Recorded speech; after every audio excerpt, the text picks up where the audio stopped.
coming in, we have to agree that we're not going to win any awards and we're not going to be nobody's favorite, and we're going to miss out on a lot of the things that they're going to get over there. And we don't do what they do. We're not willing to do the things they're willing to do. Therefore, we won't get what they get. Katt Williams has never shied away from speaking his truth and exposing the dark underbelly of Hollywood. However, these exposés have often gotten him into trouble and also given him quite the haters list over the years. Here are 6 celebrities that might have a strong dislike for the comedian. Steve Harvey. Now, if there is one thing that Katt Williams does not fear to do, is to say things like "they are." And oftentimes, this is usually regarded as disrespect by other celebrities. In this case, Katt has disrespected Steve Harvey on so many occasions that the show host completely despises him. In 2008, Williams called out Steve Harvey ahead of a Christmas season show, and hell broke loose at that point. First, Fox, who worked as a radio host at the time, played a clip of Williams dissing Steve Harvey. "I want to apologize for what's going to happen," Williams said of their then upcoming joint comedy gig. "But the second that you get on stage, I need you to understand that that's your final time as the king of comedy. Water seeks its own level. You can't stop it, Playboy. It is what it is, so I hope you're ready. I hope you got a team of writers. You're going to need about 6 or 7 of them." Harvey then called in and said he was baffled by the whole thing. He said,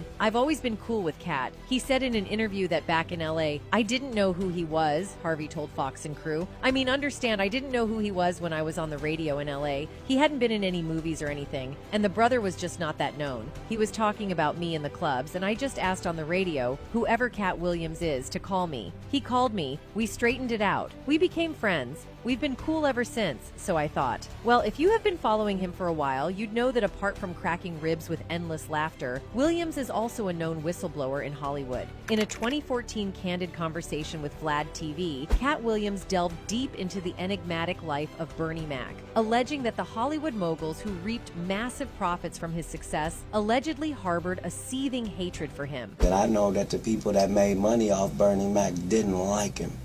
They hated his guts. And that was our king. That was our real king.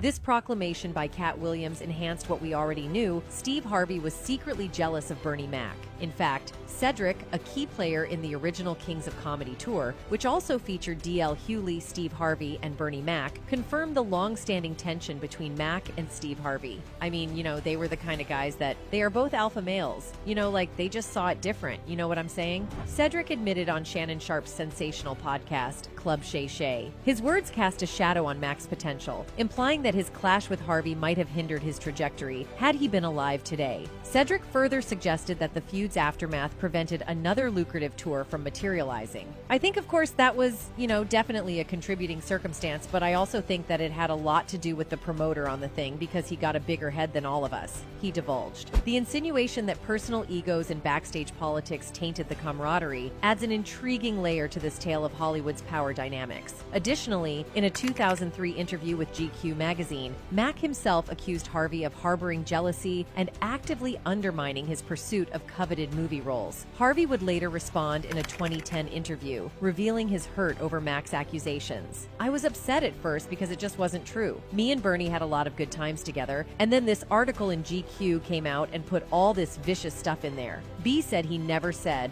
I had to take him at his word for it," Harvey confessed. Diddy. Katt Williams has always had Diddy in his crosshairs. Steeped in the vibes of the Tupac era and the death row scene, Katt's distaste for Diddy runs deep. He's been dishing the dirt for years, pulling back the curtain on Diddy's hidden secrets, including a rumored closeted gay side and a history of AB behavior. In fact, in a recently resurfaced video, Katt Williams unearthed disturbing claims of alleged and violation by both Diddy and Jermaine Dupri, targeting young male artists, including the infamous Chris Cross. You see, persistent rumors surrounding Jermaine allegedly being involved in some way with Chris Cross, or permitting other elites such as Diddy to exploit them, have continued for years. At one juncture, Jermaine responded to these allegations, firing back at a fan's comment on a now-deleted Instagram post that referenced a lawsuit from 17 years ago, saying, "Yeah, 17 years ago you were emming Chris Cross." Even had a lawsuit which they won, but it was kept from the public. The lawsuit, reportedly won by Chris Cross, was kept under wraps. In his retort, Jermaine vehemently dismissed the claim, stating, "You must be out of your effing mind. I should sue you for writing this disrespectful on my page. F out of here."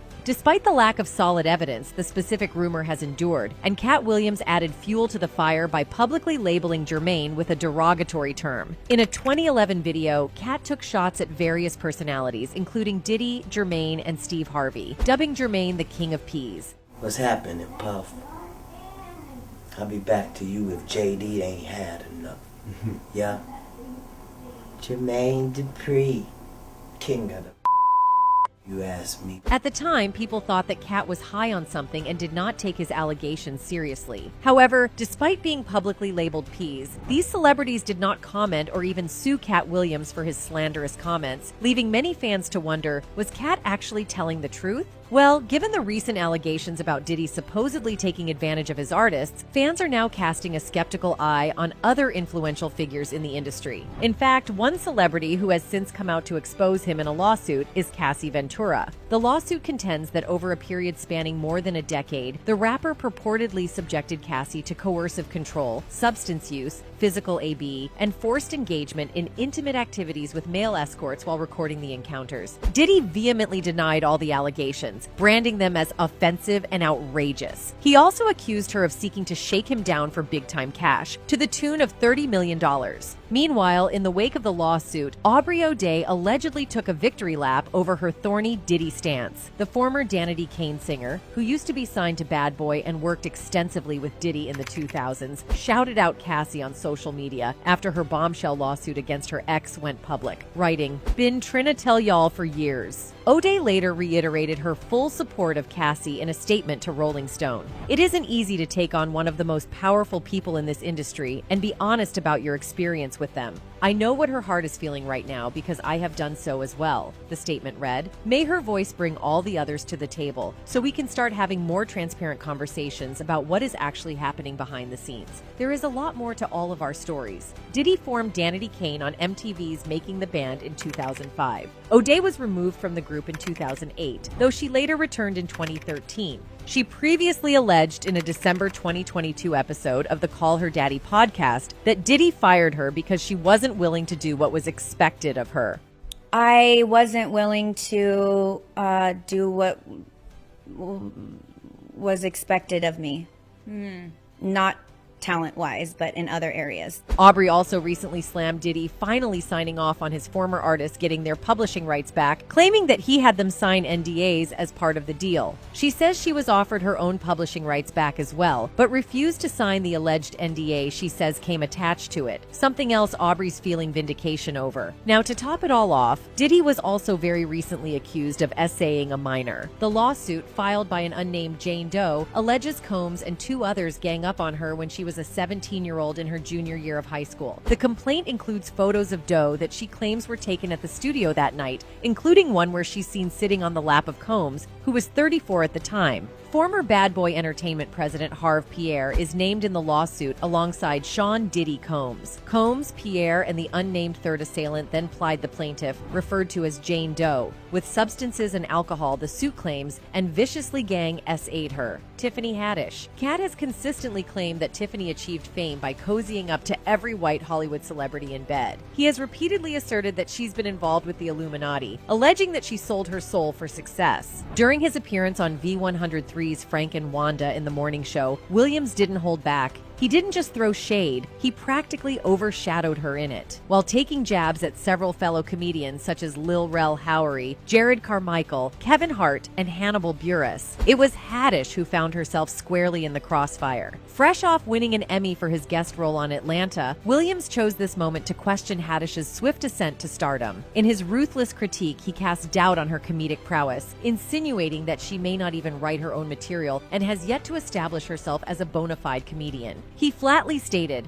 "Haddish has been doing comedy since she was 16. You can't tell me your favorite Tiffany Haddish joke. Why? Because she ain't done a tour yet. She ain't done a special. She has not proven the ability to tell jokes back to back for an hour." Williams didn't mince words, and it seems his prophecy of skepticism about Haddish's comedy career might be haunting her now. Did you think she wrote Girls Trip Goofball?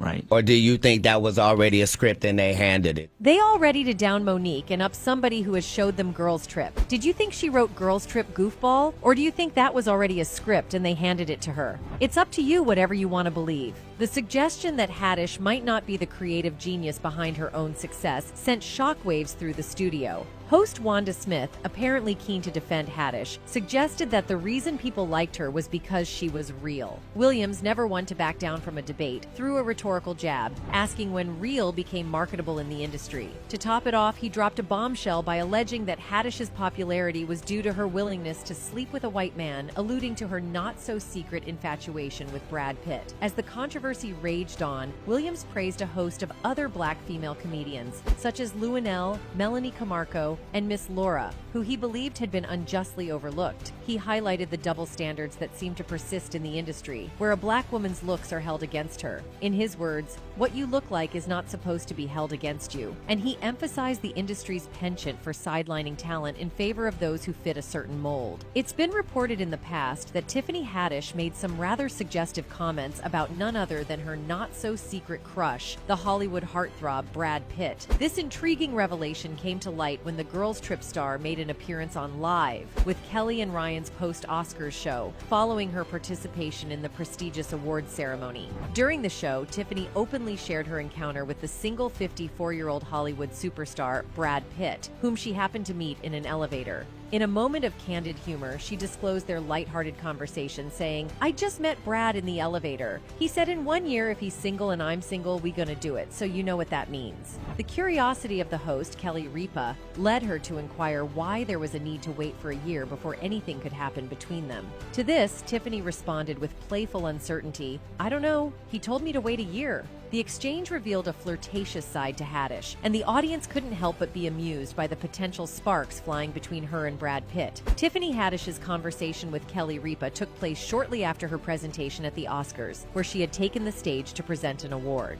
However, the allure of the silver screen's most eligible bachelor seemed to overshadow even her Hollywood moment. In an interesting twist, the playful banter took a turn when Tiffany and Kelly engaged in a game of Marry, Date, Dash, a lighthearted way of choosing romantic preferences. When presented with the options of Brad Pitt, George Clooney, and Javier Bardem, Tiffany's response raised eyebrows. She stated, "I would date Brad Pitt, marry George Clooney, and I would ditch Javier Bardem because I don't know who Javier is." This casual remark about Bardem added a touch of humor to the conversation. Now, it's worth noting that Katt Williams appears to have been making a point with his expose on Tiffany Haddish. He suggested that after objectifying herself in a public manner, she gained significant traction in the entertainment industry. And this theory actually checks out because years before Haddish became one of the biggest names in the industry, the actress actually had trouble not just landing comedy clubs, but getting acting gigs was also pretty difficult. Kevin Hart. You see, Williams once spoke about his ongoing feud with Hart, and it appears that Katt's primary concern is Kevin compromising his principles for fame. So now I'm saying, why are we picking on poor little Kevin Hart? Because it was his turn next. Okay. Some of us are against the Illuminati, and we are against the Illuminati at our own detriment. Despite Kevin's counterattacks, accusing Katt of blaming Hollywood for his personal problems, Katt remains steadfast in his stance. For context, over the past few years, Kevin has presented himself as a tireless world-touring comedian, often boasting about being the hardest-working comedian in the industry. His Twitter bio succinctly states, "My name is Kevin Hart, and I work hard. That pretty much sums me up. Everybody wants to be famous, but nobody wants to do the work." However, some people argue that Kevin's success isn't solely attributed to his hard work. Among these critics is Katt Williams, who has suggested that Kevin made compromises with influential figures in the entertainment industry. To provide context, the roots of this feud can be traced back to when Katt Williams began to question the trajectory of Kevin Hart's career. Williams subtly hinted that Hart had possibly sold his soul to reach the pinnacle of Hollywood stardom. At the heart of this insinuation was the notion that black entertainers in the industry, especially comedians, were often pressured into wearing dresses on screen before being allowed to access the next level of fame. Williams wasn't the first to raise this concern. It had been a long-standing rumor in Hollywood. This wasn't just a passing comment. It was a provocative assertion that gained significant traction. The idea was that entertainers of color, including Kevin Hart, were being pushed to compromise their principles to achieve success. Williams' remarks hinted at a hidden force within the entertainment industry that dictated these terms. Aside from this, Katt Williams has also called out Kevin Hart for being a sellout. You see, Katt has a long history of calling out Hollywood elites and their shady ways of controlling black celebrities. In a 2013 interview with Blacktree TV, while discussing his role in Scary Movie 5, Katt delved into some interesting topics, including a theory about black actors being forced to wear dresses on screen in order to progress to the next level of fame. It's worth noting that this interview came out not long after Kevin Hart appeared on an SNL skit wearing a dress. When asked about Dave Chappelle's claims that black actors are pressured into wearing dresses, Kevin refused to cross that line. Definitely haven't ran into to put on the dress. I mean, you know, you have to have boundaries. You have to have limits that you refuse to cross. You know, for me, I know what they are.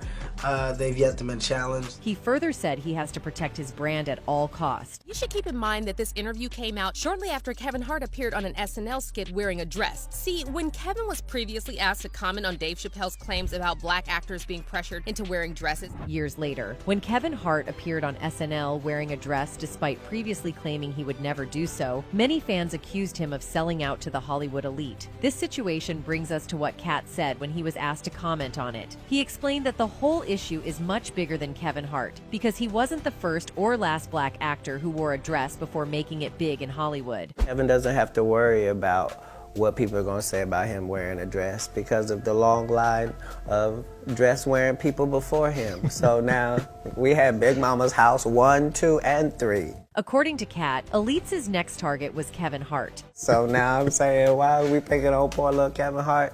Because it was his turn next. After Kevin Hart wore a dress on SNL, his career skyrocketed, landing him lead roles in blockbuster movies and filling up arenas. Will Smith. Rumors about Will Smith's have always been flying around, especially after his strange friendship with Dwayne Martin that had them flying out for exotic trips without their spouses. Well, Katt Williams seems to have confirmed the rumors through a recent interview. Additionally, Katt revealed that the 2022 Oscar slap might have been staged. He started out by confirming the speculations that the slap was indeed staged by the Oscars because they needed to boost their ratings and viewership. I am in the production business. I understand what is worth doing for ratings. I understand what it's worth doing when the industry is canceling one black guy. I know what happens when they are going to elevate another. He then went on to add, I'm saying that everything that happens in a business that's based off of pretend, that seems like a setup is. Katt didn't stop there, as he proceeded to address claims that Will was experiencing a nervous breakdown. He emphatically dismissed those rumors, delivering his statements rapidly. Despite the widespread belief that all celebrities are wealthy and powerful, Katt highlighted the reality that behind the scenes, there are influential individuals who control everything. While prominent celebrities like Will may have connections, the ultimate control lies with these elites who wield power over finances, consequently influencing the lives of celebrities. Chris Rock.